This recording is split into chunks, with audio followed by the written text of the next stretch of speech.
Good day and warm wishes to our friends and fellow travellers at Republic UK from the land of the Ngunnawal and Ngambri people, which is where I'm speaking from tonight. I acknowledge and pay my respects to the traditional owners who have been custodians of this land for thousands of years, on which Australia's planned national capital representing its modern democracy is still being constructed. I'll say a little bit about myself to start with. As Graham mentioned, I've been involved in campaigning for the Republic since 1997, so that's 2 years before the first failed referendum that was held in 1999. I spent a couple of years working in North Queensland, in our far north, exposed there to Indigenous issues and also the attitudes of people who live in the wild north of Australia. It's fairly similar to the deep south in the United States. One of my friends up there said to me, you only need to work in North Queensland for a couple of years and you either become a political activist or you don't. So I did become politically interested. I returned to Canberra to work in the Commonwealth Civil Service. I looked around the major parties. I didn't see that much there to interest me, but in the early 90s, we were starting to pick up our latest Republican wave.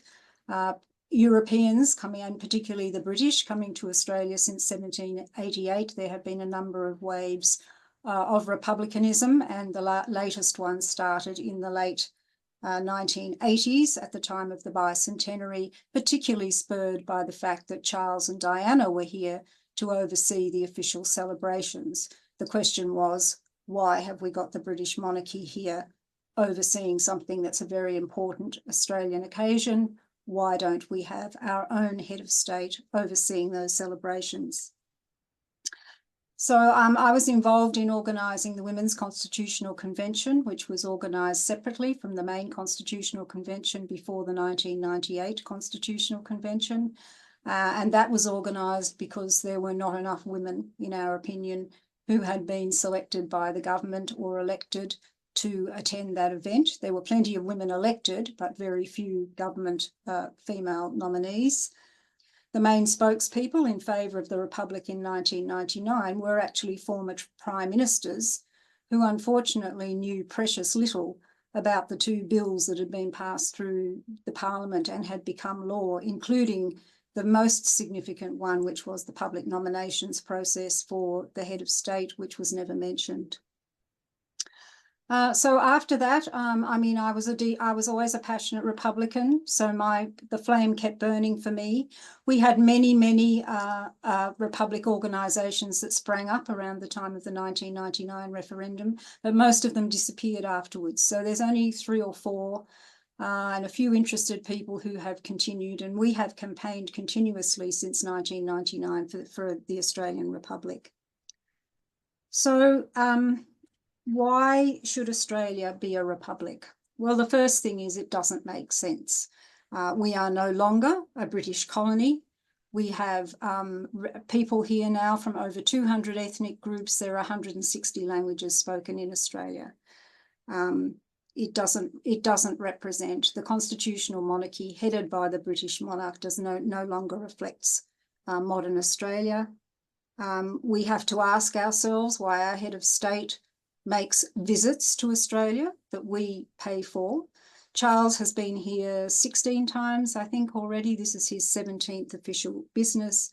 He spent a year at Geelong Grammar School, our most exclusive private school. And then he started to make visits of his own when he was the Prince of Wales. We must fulfil our destiny as the great republic of the Southern Seas. Australia is a land which has been, since European settlement, people who live here came here for opportunity and equality, most of them, as well as economic opportunity. That's not a recent saying. That was written by Louisa Lawson, who is the sister of one of our most famous poets, Henry Lawson, and the Lawsons were both very strong Republicans. The current arrangements that we have are not in step with what it means to be a modern democracy, a modern democratic state, and a parliamentary democracy. Our head of state is hereditary, not elected, certainly not accountable to the Australian people. Charles never gives any interviews, and neither did his mother before him. He doesn't speak to the Australian people. He doesn't speak to us. He doesn't speak for us. The monarchy and the role of the Governor-General here is very secretive. All of the Governor-General's records are locked up in the Royal Archive at Windsor. They are not subject to Australian FOI or British FOI laws, so we can't get hold of any of them. And that was why the work that Jenny Hocking did was very, very significant, even though in the end there was no smoking gun. There was no Queen's involvement in asking the Governor-General to actually sack the Australian government in 1975. We think that the current royal family and the shenanigans around it don't set a very good example. If we were going to select our head of state, it's highly likely that the current British royal family would not be voted in. And we already have an excellent model to follow. Most of us are pretty familiar with how the president, the Irish Republic, and how the president of Ireland, the Republic of Ireland, operates. And really, it's very impressive. And even though the Irish have voluntary voting rather than our compulsory voting, and they are a much smaller, both population-wise and geography-wise, than Australia is, that model can be readily adapted for use in Australia. All of the elected presidents of Ireland, from Mary Robinson onwards through Mary McAleese and now Michael D. Higgins, are just so impressive. But it was really interesting that when Michael D. Higgins made an official visit here as head of state a couple of years ago, that received no publicity at all in the mainstream Australian media. So that's why we need to be a republic, to be representative, to be accountable to us and to speak for us. Now, we do have pretty similar objectives to Republic UK. The only real difference, I think, which is significant, is the fact that we have no requirement to abolish the monarchy. We can remove the British monarchy from our Australian government, where it is absolutely cemented into Section 1 of our Constitution, and I'll read it to you. Part 1, Section 1, legislative power. The legislative power of the Commonwealth, that is the Commonwealth of Australia, shall be vested in a federal parliament which shall consist of the Queen. So this is Victoria, her heirs and successors. This law was passed through the British Parliament in 1901 to create the Australian Federation. A Senate and a House of Representatives, so they're the two chambers, elected chambers of our federal parliament, and which is hereinafter called the Parliament or the Parliament of the Commonwealth. And that statement is reflected throughout our Constitution, and here it is. I carry it around in my handbag, my pocket Constitution. It's a very slim document, 21 pages long, 128 sections. It's got 2 race clauses, which allow the Commonwealth to discriminate on the grounds of race, and it has done. There's also a clause that allows the Queen, Victoria, her heirs and successors, to disallow any law of the Commonwealth Parliament within 12 months of it receiving royal assent from the Governor-General. So far that power hasn't been used, but it got close a couple of times. But it hasn't been taken off the books because we haven't removed any of the bad clauses that were put into the 1901 British law. Now, where are we going? Well, it looks like we're on a very long road. Things were looking very hopeful when we had change of government to the Australian Labor Party in May 2022. After nearly 25 years, and it is the 25th anniversary of the 1999 referendum on the 6th of November, always a sad day for Republicans. 25th anniversary of the Republic referendum.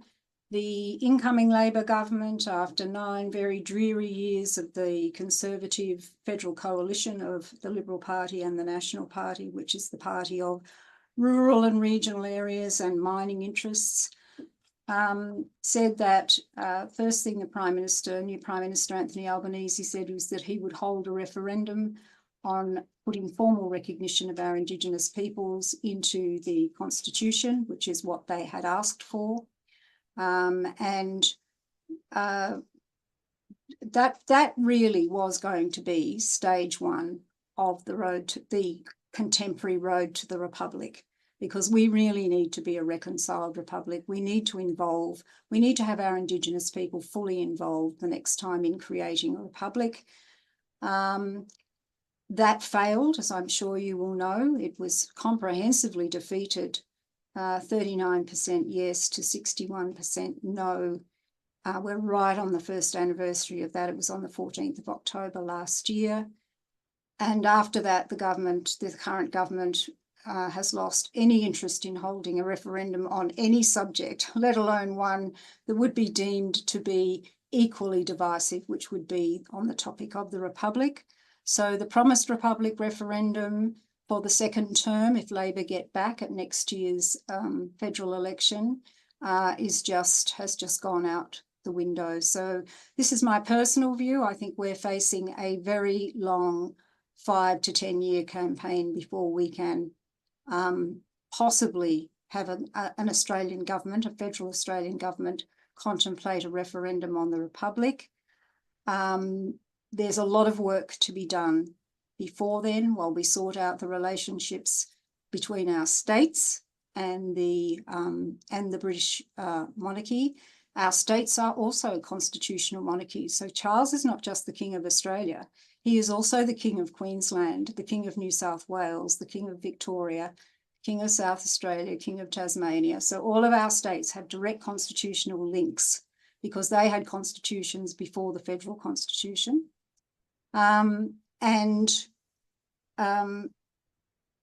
think the way through might be where we're certainly going to have lots of pointers on the way to go from our increasing Indigenous political activism. Indigenous people speak very openly about wanting a Black Republic, some sections of the Indigenous leadership. This is regarded as a bit of a radical view, but Black Republic probably means a treaty, that there would need to be a treaty struck between the Commonwealth and Indigenous peoples. And also the performance of our Governor-Generals, the Queen's, the British monarch's representative in Australia.